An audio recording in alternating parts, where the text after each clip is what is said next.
En el año 1812 llegan al puerto de Buenos Aires militares rioplatenses provenientes de Europa que habían participado en las guerras napoleónicas y ahora querían ponerse al servicio de la revolución. Estos militares eran jóvenes y entre sus filas figuraban nombres tan conocidos como Carlos María de Alvear y José de San Martín, figuras históricas, sobre todo lógicamente el Libertador, que son muy importantes para el proceso revolucionario de Argentina y del resto del sur de América, pero que por ahora eran percibidos por las autoridades locales como jóvenes idealistas que venían a pelear por su patria y poco más. Por este motivo, el primer triunvirato, órgano de gobierno que había resultado de la disolución de la Junta Grande, ve a estos recién llegados como refuerzos o como accesorios para continuar con el plan revolucionario que ya existía. Pero lo que los triunviros no sabían era que estos jóvenes militares que habían llegado al Río de la Plata no venían simplemente a ponerse a las órdenes de las autoridades patriotas, sino que venían con un plan político propio, porque su llegada a Buenos Aires, lejos de ser azarosa, formaba parte de un plan continental para la insurrección de toda la América española, orquestado por una sociedad secreta, la Logia Lautaro, cuya primera filial en América se estaba por fundar en Buenos Aires.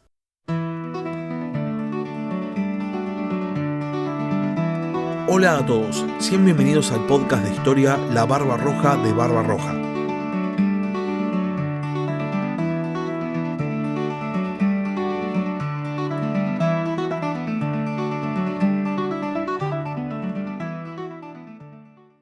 Para inicios de 1812, la revolución, que se había transformado en un caos, se había estabilizado políticamente. El primer triunvirato en ese sentido había logrado su cometido, pero tenía otro gran problema. La guerra de independencia estaba yendo realmente muy mal en los tres frentes, tanto en el frente del norte como en el Paraguay, que ya se había perdido por completo, y también en la banda oriental. Por ese motivo, cuando en 1812 llegan militares provenientes de las guerras napoleónicas que venían a pelear por su patria en el Río de la Plata, los triunviros los perciben como un gran refuerzo, porque este era el problema que estaban teniendo. Es por esto que el primer triunvirato percibe a los recién llegados como potenciales aliados políticos, pero el tema es que estos soldados tenían objetivos políticos propios. La llegada en 1812 de estos soldados provenientes de las guerras napoleónicas era el resultado del desarrollo de un plan para la liberación de todas las colonias españolas en América.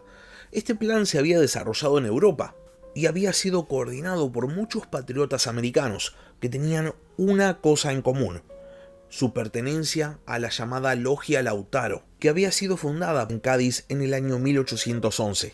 Desde Buenos Aires, la Logia Lautaro iba a llevar a cabo un plan para la emancipación de toda la América española, recibiendo ayuda a su vez de otros miembros de la logia, como Simón Bolívar o Bernardo O'Higgins.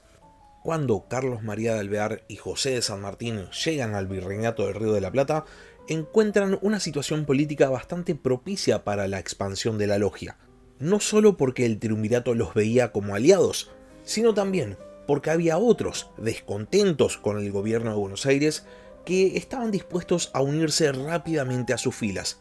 Estamos hablando de los morenistas, aglutinados en lo que se llamaba la Sociedad Patriótica, los cuales, después de la muerte de Mariano Moreno y la disolución de la Junta Grande, habían quedado sin rumbo político al margen de la oposición al gobierno de Buenos Aires, pero que ahora, con el establecimiento de la Logia Lautaro, veían en ella un nuevo norte a seguir.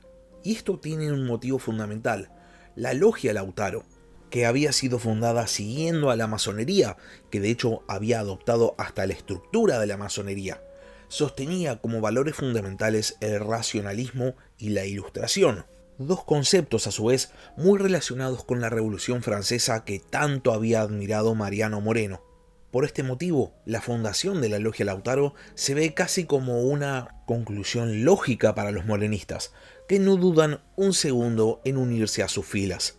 Cuando los morenistas se unen a la Logia Lautaro, no solo encuentran terreno fértil para sus críticas al primer triunvirato, sino también encuentran que la logia tenía sus propias críticas.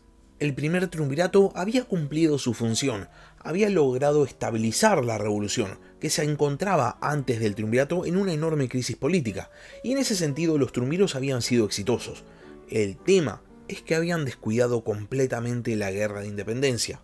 Después de las derrotas del ejército del norte, el secretario de guerra del triunvirato, Bernardino Rivadavia, se había mostrado muy conservador con respecto a enviar refuerzos a la campaña revolucionaria. Por este motivo, las fuerzas realistas seguían avanzando y entonces la revolución perdía terreno todos los días. Es por esto que la logia Lautaro, que en un primer momento había mantenido relaciones muy cordiales con el primer triunvirato, empieza a ver a los triunviros como un obstáculo, un impedimento del cual hay que deshacerse con el fin de cumplir con los planes políticos de la logia.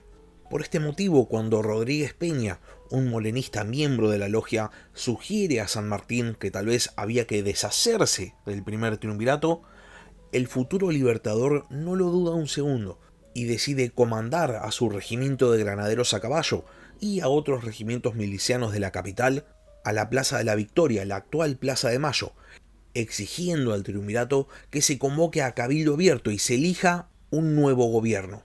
Este evento es conocido como la Revolución del 8 de octubre de 1812, lógicamente por la fecha en la que ocurre, y es muy importante por dos motivos muy diferentes. Primero, porque la revolución es exitosa. San Martín consigue que el primer triunvirato sea disuelto, que se convoque a votaciones y que se instaure el segundo triunvirato. Y segundo, porque este es el primer golpe militar de la historia argentina. Al margen de este dato anecdótico, el segundo triunvirato termina siendo conformado por dos miembros de la logia Lautaro, que son Rodríguez Peña y Álvarez Jonte, y por una voz disidente, Juan José Paso, quien había formado parte del primer triunvirato, pero que había sido reemplazado por Juan Martín de Pueyrredón.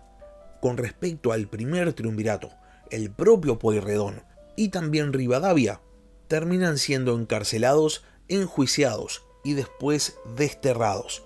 El segundo triunvirato, desde su conformación y en consonancia con la logia Lautaro, va a tener una actitud mucho más proactiva, no solo con respecto al aspecto militar de la revolución, sino también, sobre todo, en pos de la independencia de Argentina, que era en esencia el verdadero objetivo de la logia. Por ese motivo, al poco tiempo de su conformación, el segundo triunvirato convoca a una asamblea constituyente que se va a celebrar en Buenos Aires en el año 1813, la famosa Asamblea del año 13, que en gran medida va a establecer las bases oficiales del Estado argentino. Pero eso es un tema para la semana que viene. Hasta acá llegamos con el capítulo de esta semana. Si llegaron hasta acá y no están suscritos al canal, les recomiendo que se suscriban, subo capítulos nuevos todas las semanas. Y si por otro lado ya están suscritos, pero tienen ganas de ayudar al podcast, pueden hacerlo transformándose en miembros del canal en YouTube o si no, transformándose en Patreons. Les dejo el link en la descripción del capítulo. Muchas gracias por haber escuchado y hasta la próxima.